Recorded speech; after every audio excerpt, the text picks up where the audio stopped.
ISI की ज्योति ने सारे राज उगल ही दिए। दुबई, दानिश और जासूसी से लेकर सब कुछ कबूल लिया, जिसके बाद बड़े बड़े खुलासे हो रहे हैं, जिसके सामने आने के बाद सब हैरान हैं कि हिंदुस्तान में रहकर आखिर कैसे लोग पाकिस्तान के लिए काम करते हैं, खाते यहाँ हैं और निभाते वहाँ हैं। ये सीख है हर उस शख्स के लिए जो आंखें मूंद कर किसी पर भी भरोसा कर लेता है और इस मायाजाल में फंस जाता है। जी दोस्तों, 5 दिनों से पुलिस रिमांड पर है आईएसआई की ज्योति।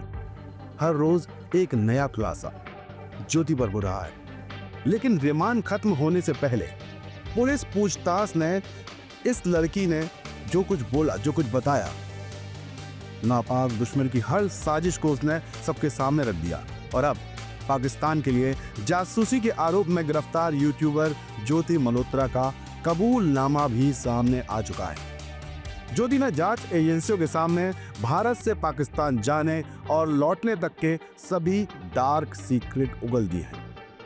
एबीपी मीडिया रिपोर्ट्स ने दिखाया है कि ज्योति ने स्वीकार किया है कि वो पाकिस्तानी खुफिया एजेंसी के संपर्क में थी, यानी कि आईएसआई।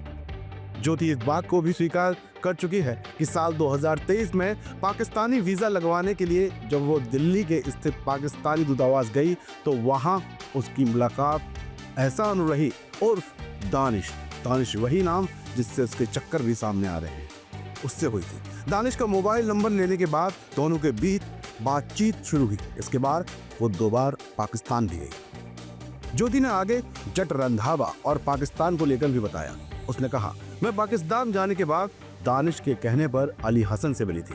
अली ने मेरे रुकने और घूमने का इंतजाम किया था, ये ज्योति ने बताया।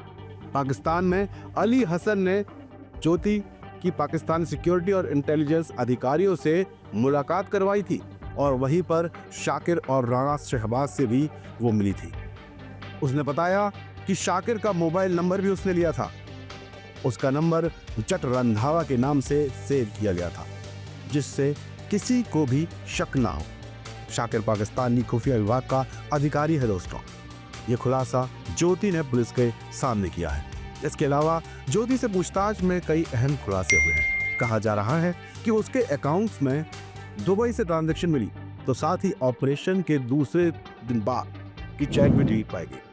फॉरेंसिक जांच में ज्योति के मोबाइल से सेना से जुड़ी चीजें मिली, साथ ही बैंक अकाउंट में दुबई से ट्रांजैक्शन भी निकली।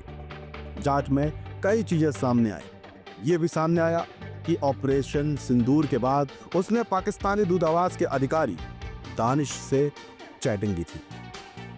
उसमें सायरन बजने के अलावा प्रशासन के लोगों को भेजे गए मैसेज, ब्लैकआउट मैसेज को भी दानिश के साथ शेयर किया था, लेकिन बाद में इस चैट को डिलीट कर दिया गया दोस्तों, ताकि किसी को कोई शक ना हो सके, किसी को कोई खबर ना हो सके। आपको बता दें कि 33 साल की ज्योति मल्होत्रा को हरियाणा के हिसार पुलिस ने 17 मई को गिरफ्तार किया था, जहां से उसे 5 दिन की पुलिस रिमांड पर भेजा गया था। इसके बाद हरियाणा के हिसार की 33 साल की यूट्यूबर अपने पिता के हरीश के साथ रहती थी। हरीश मल्होत्रा ने भी बहुत कुछ बताया है। उन्होंने कहा वो कुछ काम है ऐसा बोलकर 4-5 दिनों के लिए दिल्ली जाने की बात कहकर जाती थी। उन्होंने कहा कि मुझे नहीं पता कि वो पाकिस्तान कब गई थी। एक पिता को नहीं पता कि उसकी बेटी कब गई थी। कुछ बताकर जाती है और कुछ होता है। लेकिन कुछ रिपोर्ट्स बताती हैं कि ज्योति 3 बार पाकिस्तान जा चुकी है। अप्रैल 2024 की कुछ यात्रा में ऐसा था जिससे वो शक के घेरे में है। ज्योति 17 अप्रैल 2024 को पाकिस्तान गई थी और 25 मई को लौटी थी, जबकि उसका वीजा कुछ दिनों का ही था। उसकी वीजा अवधि को दानिश ने बढ़वाया था।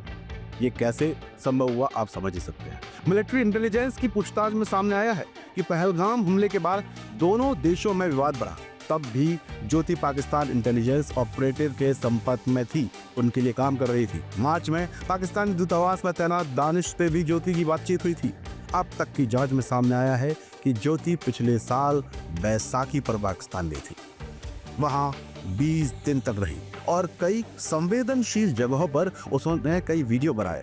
वो कश्मीर, चीन सीमा और राजस्थान बॉर्डर के अलावा पाकिस्तान अफगानिस्तान सीमा पर भी गई थी। और ये सब कैसे पॉसिबल हो सका, इसको आप आसानी से समझ सकते हैं। दरअसल यूट्यूबर ज्योति के जासूसी मामले की जांच से जुड़े सूत्रों के मुताबिक इस बात के स्पष्ट और बिल्कुल साफ साफ सबूत मिलते हैं कि उसके पाकिस्तान की खुफिया एजेंसी ISI यानी इंटर सर्विसेज इंटेलिजेंस के एक एजेंट से संबंध थे। ये साफ साफ जाहिर होता है। पुलिस ने ज्योति मल्होत्रा के 2 बैंक खातों की जानकारी भी जुटाई है।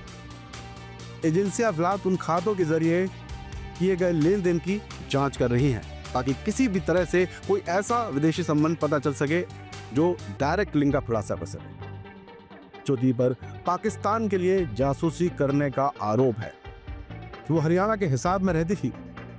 पुलिस को शक था कि वो दिल्ली में कुछ पाकिस्तानी उच्चायोग के काम करने वालों लोगों के संपर्क में है, पाकिस्तानी कर्मचारी के संपर्क में, जैसा कि वो थी। उसके YouTube चैनल पर 3.77 लाख सब्सक्राइबर और इंस्टाग्राम पर करीब 1,30,000 फॉलोअर्स भी हैं। ये सारी बातें अब देश के सामने जो आ रही हैं वो चौंकाने वाली है। ज्योति पर दिन ब दिन हर दिन नया खुलासा हो रहा है। अब उसकी रिमांड खत्म होने के बाद क्या होगा, यह आने वाला वक्त तय करेगा। बाकी आप बने रहिए हमारे साथ, हमारे चैनल को करें लाइक और सब्सक्राइब और बने हमारी ताकत, क्योंकि मेरी कोशिश है कि ये तस्वीर बदलनी चाहिए। जय हिंद, जय भारत। श्री राधे। देश के राष्ट्रपिता महात्मा गांधी ने कहा था कि असली भारत हमारे गांव में है।